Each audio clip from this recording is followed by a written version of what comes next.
Bismillahirrahmanirrahim. Halo guys, assalamualaikum warahmatullahi wabarakatuh. Jumpa lagi bersama kami di Marola Channel. Guys, wow, merinding. Rudiana kena karma. Sumpah pocong sakatatal balik arah. Wow, gila. Guys, ini asli bikin merinding ya. Salah seorang peramal mengatakan kalau Ibtu Rudiana telah menggali kuburnya sendiri. Kenapa begitu? Karena walaupun Rudiana tidak ikut melakukan sumpah pocong, tetapi dampaknya akan dia terima dalam waktu dekat katanya, karena dia telah memulainya duluan. Wow, gila. Sementara itu, mantan Wakapolri Ugroseno terang-terangan mengatakan kalau Rudiana harus ditangkap dan diperiksa karena dialah sumber masalah ini. Wow, ngeri ya guys ya. Nah, oke guys, tanpa lama-lama lagi seperti apa videonya, mari kita saksikan. Let's go. Nah, di sini dia tidak berani melakukan sumpah pocong dan mengingkari kehadirannya. Maka kalau memang dia bersalah, walaupun dia tidak melakukan sumpah pocong, dia akan tetap menanggung akibat dari sumpah pocong tersebut. Karena kenapa? Karena Sakatatal berani melakukan sumpah pocong. Berarti apa yang sudah dilakukan oleh Sakatatal itu sudah satu kebenaran buat saya. Betul. Dia sudah berjanji mau datang, kemudian dia tidak datang, maka dia akan menanggung akibatnya seperti apa? Penyakit yang luar biasa dahsyatnya yang akan diderita oleh dia, dan kemudian tidak akan menjadi kesembuhan buat dia sampai dia menutup mata atau meninggal, seperti itu ya. Karena sumpah pocong ini bukan main-main, diucapkan dengan bismillah, dilakukan dengan mandi dulu ya, mandi kembang seperti orang mati, kemudian dikafankan ya, kemudian dengan menyebut nama Allah dia bersumpah, kemudian dia tidak datang, maka dia akan menanggung segala akibat yang dia lakukan walaupun dia tidak datang. Wow, hati-hati nih Ibtu Rudiana ya. Ya memang perlu didalami lagi. Siapa sih Ibtu Rudiana sebetulnya juga? Suatu penyidikan itu kan harus ada surat perintah penyidikan atau biasa disebut SPDP. Kemudian setelah dianalisa TKP dan kasusnya, baru akan menentukan kira-kira barang bukti apa yang harus ditemukan yang nanti bisa menjadi pertanggungjawaban penyidikan di pengadilan. Nah, pada saat sudah dimulai penyidikan, peran Ibtu Rudiana ini kan tidak dalam gabungan sebagai tim penyidik. Dia di bidang narkotika. Memang anak putranya dia jadi korban. Tapi pada saat Tiga Akbar sebagai kawan Eki, putranya Pak Rudi, dihubungi oleh bapaknya almarhum bapaknya Eki, almarhum, diajak ke penyidik atau penyidik pembantu dengan tujuan hanya menentukan apakah helm, jaket, dan sepeda motor milik Eki almarhum. Padahal untuk menunjukkan itu kan sebetulnya cukup bapaknya sih bisa, karena mengajak Eki, ngajak si Tiga Akbar. Ini aneh satu, kan? Jadi, kemudian dia membawa Tiga Akbar ke penyidik. Ada nggak surat panggilan, surat perintah membawa, menghadapkan pada penyidik? Ini kan harus ada, walaupun dia seorang perwira juga, tapi bukan terlibat dalam tim penyidikan tersebut. Betul. Keanehan-keanehan ini yang bagi saya perlu didalami. Ada apa sebenarnya dia mengajak Tiga Akbar untuk memberikan kesaksian yang akhirnya berkembang menjadi kesaksian yang tidak benar.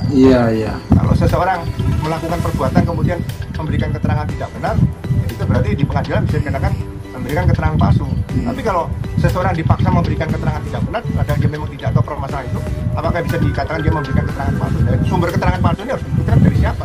Betul. Artinya secara prosedural ini ada yang janggal, karena satu, Ibtu Rudiana juga penyidik, dan kemudian juga akhirnya turut mempengaruhi kesaksian dari Liga Akbar itu sendiri. Tapi Pak, kalau misalnya tadi kan dijelaskan bahwa misalnya Liga Akbar ini memberikan keterangan palsu, itu bisa diputus di pengadilan. Nah, bagaimana kemudian untuk sikap yang diambil misalnya oleh Propam ke Ibtu Rudiana sendiri, Pak? Apakah ada mekanisme misalnya hukuman atau teguran atau mungkin pelanggaran etik mungkin Pak yang mungkin saja diberikan ke Ibtu Rudiana, Pak?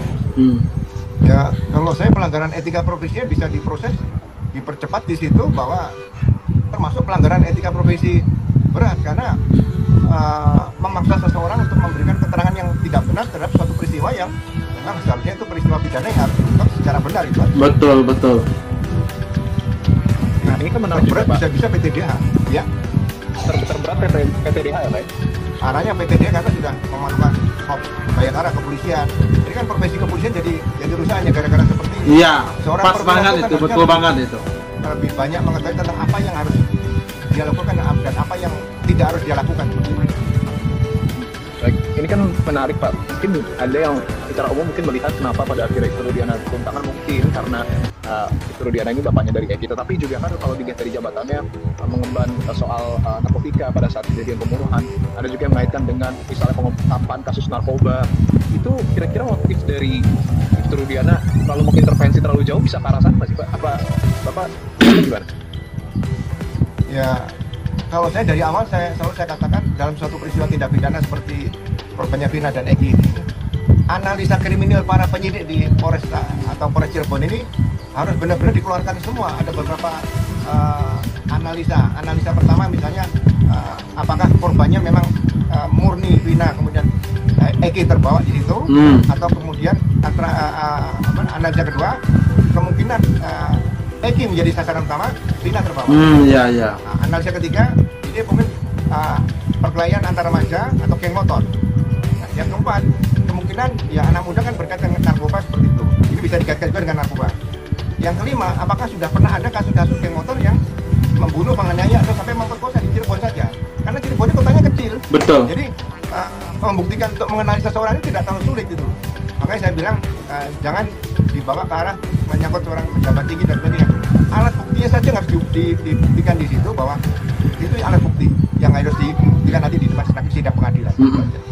Iya. Sebenarnya kalau misalnya dilihat dari sejumlah kemungkinan analisa tadi, kemudian juga dilihat dari skop Cirebon sendiri yang relatif kecil, sebenarnya ini kan kasus sederhana Pak. Tapi Pak Ugul sendiri melihatnya apa jadi rumit banget ya Pak ya? Iya betul. Ya, sejak dari awal. Iya.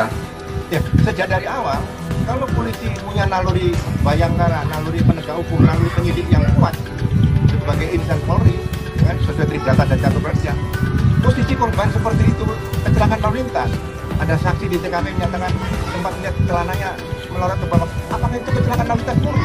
Dari situ saja bisa dipastikan, ini pasti ada pidana. Posisi korban tidak rapi dan sebagainya ini kan pasti ada pidana. Jadi tidak boleh ada seseorang siapapun termasuk keluarga yang menghalangi kalau polisi mengendaki otopsi dilaksanakan saat itu juga. Kenapa setelah 3 hari dimakamkan baru diotopsi? Kan itu juga hal-hal yang perlu diungkap oleh internal oleh Propam gitu. Iya. Apakah Ibtu Rudiana bisa mempengaruhi seluruh anggota Polres? Kalau bisa ya memang perlu didalami lagi. Siapa sih Ibtu Rudiana? Betul.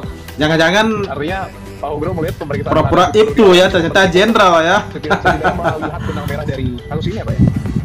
Ya, saya melihat seperti itu karena dia sebagai seorang polisi, seorang perwira, seorang petugas di reserse, ya kan, kemudian anaknya jadi korban, seperti itu kok diam saja gitu loh. Jadi Akbar waktu diberikan keterangan harus mengatakan bahwa dia mengetahui kejadian. Akbar tiap hari bisa tidur di rumahnya Pak Ibtu Rudiana, kan? Kenapa dia tidak melaporkan apa yang dia lihat, misalnya dia melihat gitu. Iya. Kenapa baru cerita kepada penyidik? Ini kan nilai kebohongannya bisa dibaca. Iya, oke, mantap, bener ya. Mungkin nilai kebohongannya bisa dibaca. Mungkin itu lanjutannya ya yang disampaikan Pak Ugro Seno ini. Nah, ini benar nih. Ibtu Rudiana ini siapa ya? Beliau harus benar-benar diungkap siapa Ibtu Rudiana. Kenapa bisa mempengaruhi setingkat Kapolda, Kapolres begitu. Sementara waktu itu beliau belum Ibtu, tetapi Ibtu ya, masih kelawar 2 begitu ya. Nah, baru sekarang baru Ibtu. Nah, tetapi bisa mempengaruhi setingkat Polres, setingkat Polda begitu ya, dengan kasus yang gampang ini tapi dibikin rumit ya. Nah, apalagi dengan video pertama ini seorang peramal tadi mengatakan terkait dengan sumpah pocong yang pernah diucapkan oleh Ibtu Rudiana, namun itu nggak jadi. Nah, itu akan tetap berdampak terhadap dirinya, kata peramal ini ya.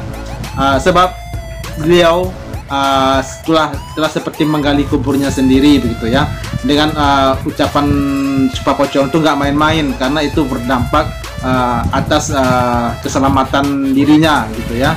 Nah, ngeri, asli ngeri ini ya. Dan ini akan terjadi dalam waktu dekat katanya.